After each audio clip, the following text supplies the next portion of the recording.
Hey everybody, welcome back to Hidden Oaks Homestead. We're in the kitchen today and we're going to be stepping outside of our comfort zone just a little bit.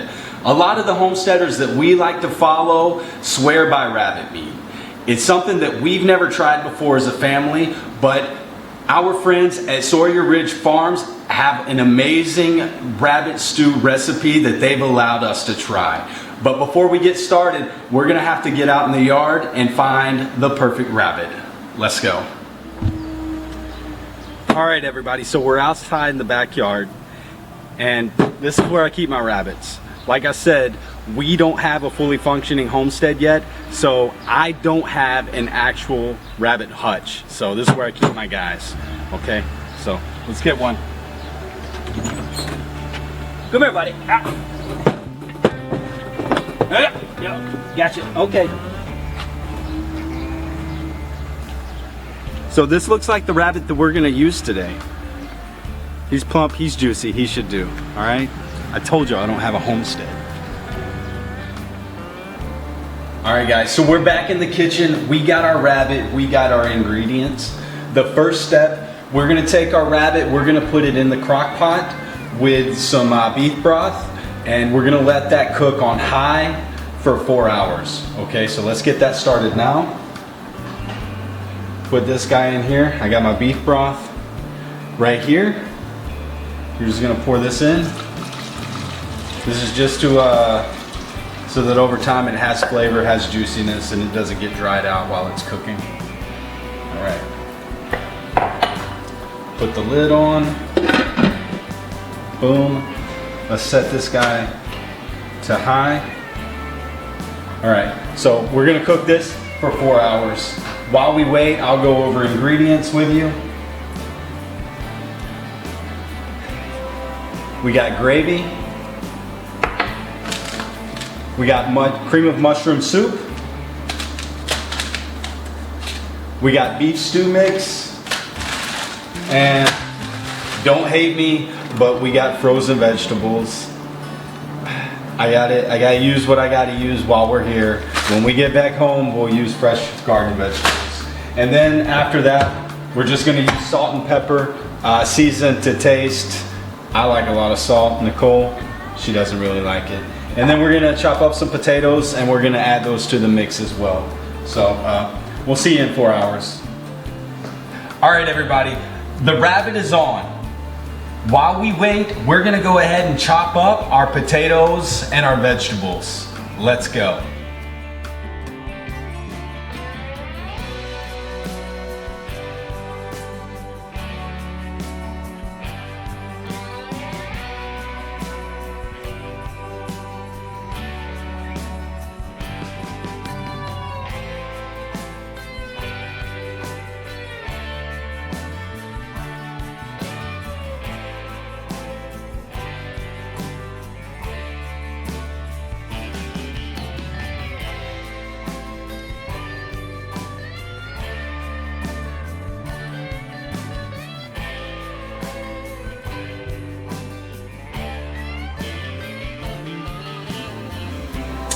All right, everybody, so we've been cooking for 4 hours now and it smells great.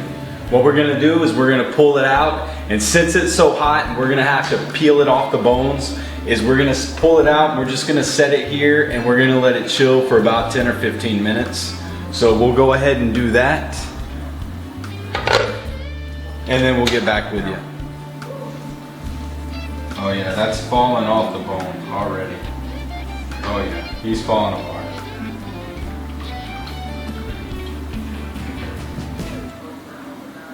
All right, so there we go. Smells great, looks great. We'll be back in 10 minutes and we'll start picking it up. All right, so this guy's had time to cool down. So now I'm gonna take a fork and I'm just gonna pick the bone and the meat apart and separate the two. Then we'll get everything inside the crock pot and we'll get this thing going. But first, we need to taste test.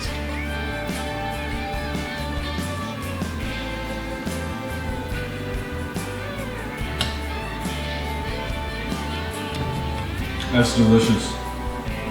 It tastes like a little gamey chicken turkey combination is really good, really flavorful.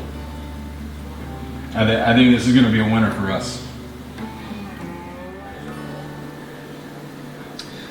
All right, guys, so this is everything we got off the rabbit.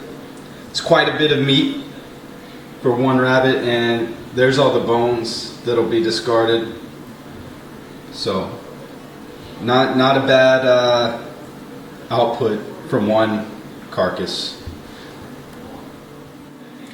All right, so we got our rabbit, we got our vegetables, we got all our gravies and sauces. Now we're gonna put everything in the crock pot and we're gonna let that sit for about an hour and a half. All right, then we'll see how this thing turns out.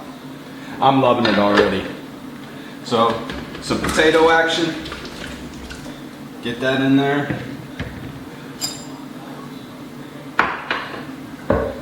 All this rabbit. There you go. Get it. Get all that.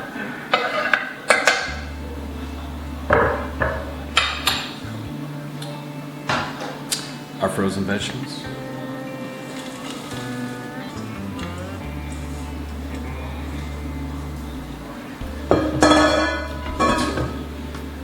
Cream of mushroom. Ooh. Might have needed a little more water on that. Beef stew.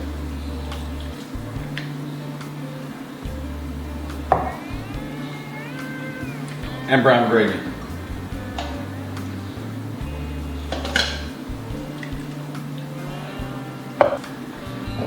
And I'm gonna add just a little bit of water to make sure it's not too thick. There we go. Mix it all up. Jeez, it looks good.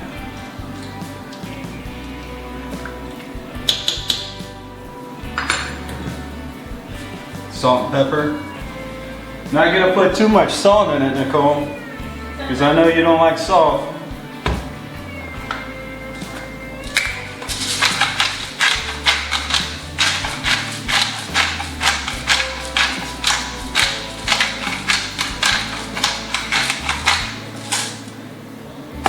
And pepper. We'll cover it up, put it back on high, and give it about an hour, hour and a half in. We'll come back and check it out. All right, everybody, so it's been a little bit more than an hour and a half. We had to give the potatoes just a little bit more time to get cooked all the way through. So let's go ahead and pop this thing open and see what we got. I can tell you guys, just smelling it, it's gonna be amazing. Get some of this, make sure we get some rabbit in there.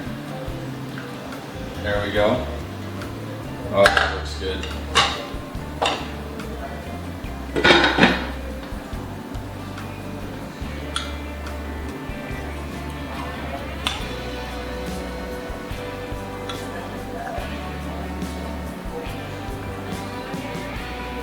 Wow, this is better than chicken.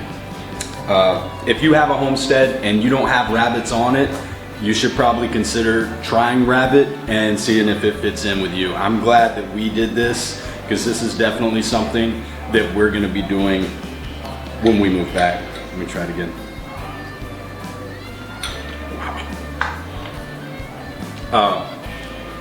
Sawyer Ridge Farms, thank you so much for letting us borrow your recipe in our video. You've shown us that rabbits are definitely something that we look forward to having on our homestead.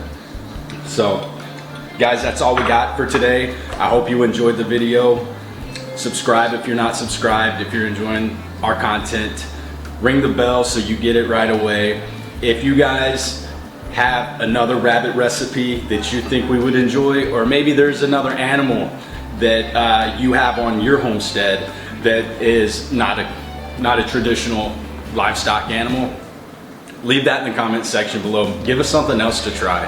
Okay, we're looking for ideas for when we get back home.